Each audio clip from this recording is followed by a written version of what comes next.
100 users, 2000 plus paid users, 71 days of staying consistent. In the end, I made $0. This is the story of everything that went wrong, everything I would do differently, and what I did to have maintained the consistency throughout the whole challenge. So first thing first, what actually led to me starting this whole challenge? Basically back on August, I had this one vision, you could say, that I had to launch a SaaS before I turned 13. And back in November, I realized I haven't done anything towards it. And I only had about 2 months left. So on November 30th, I made a post in Twitter, a reel in Insta, and a short in YouTube, saying that I'm going to be doing a sprint of 71 days of launching a SaaS. But the thing is, before I made the post, I didn't have any idea of what I'm going to be building, what I'm going to be working on, or how I'm going to execute any of those. And honestly, the consequences are the worst. I won't say all the consequences were bad, because some of the good thing that happened was it gave me accountability, because now even if I quit, everyone will know about it, and plus my friends found out.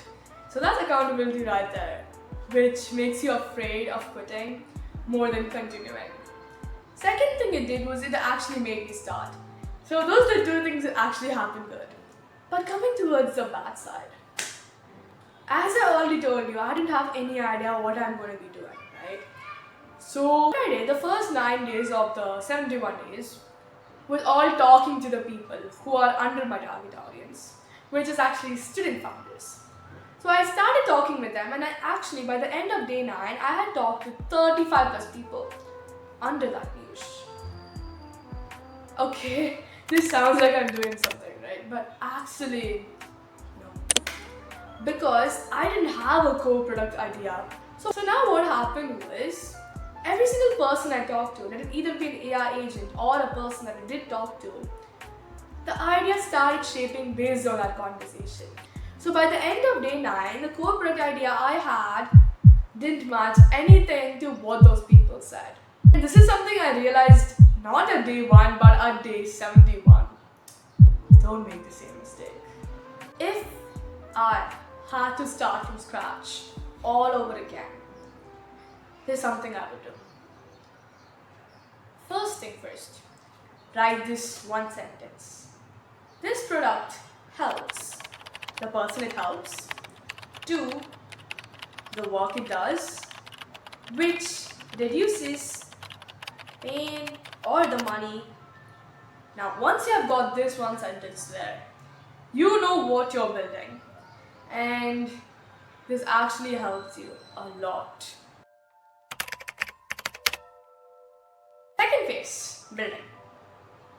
Now, I have zero experience in this.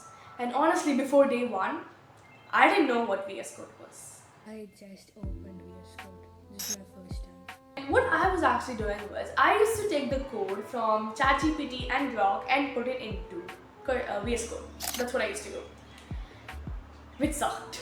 It was inconsistent, there were too much of bugs, and it was trash. I was tired. To be honest, I don't even know. It's like 5:30 right now. I'm surviving on like 4 hours of sleep.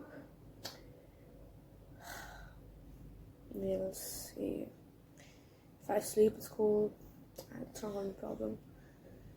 Yes. But what actually matters over here is that even through those tired days, I never failed a single day of posting. And the power of consistency does show up in the end. Trust me. 21 days launching a SaaS before turning 13. It's not like that. Day 71 of 71 days of launching a SaaS before I turned 13. But something during the build is that even in validation and even in building, I did not know what I was building. And this has more consequences than you can ever imagine. Now, the first thing that happened because of me not knowing what I'm building is I couldn't explain it to anyone. My friends used to ask me, Kani, what are you building and all stuff? And I used to just say, dude, launch is coming soon, you wait, I'll share you the link when it comes. It's actually what I used to say. And now when I actually think back, the only reason I said that is because I had no idea what I'm building. Coming towards everything I would do differently, first thing, knowing your stack. Please don't go and take the code from ChatGPT and put in your code. Please. I would actually tell you to use Claude and anti-gravity for everything. Not gonna lie at all. It works so much better. I'll actually show you the lowest point I ever had throughout this whole challenge. And that's actually between day 50 to day 54. Yeah. I'll tell you what happened. My X account got locked. I was working on one bug for 4 days straight, 4 hours each day, and that's 16 hours. Third thing, I didn't know what I was building. All these happened in these 4 days. Now, all of them at that period of time actually felt so heavy, and the quitting was the easiest option. But, of course, my friends would smack me up. So I just kept going and I did post every single day. That's the power of accountability. If you ask me right now, what is one thing that you're proud of throughout? I would, without thinking, say the post I made in day 0. It gave me accountability, and you would have heard me say accountability like 3 or 4 times already, but it's the most important thing throughout the whole journey. Because on the nights I felt like everything was broken and everything couldn't happen, accountability is the only thing that stayed between me and quitting. Make sure right now you tell your friend or the internet anything before you start your next journey. You won't regret it.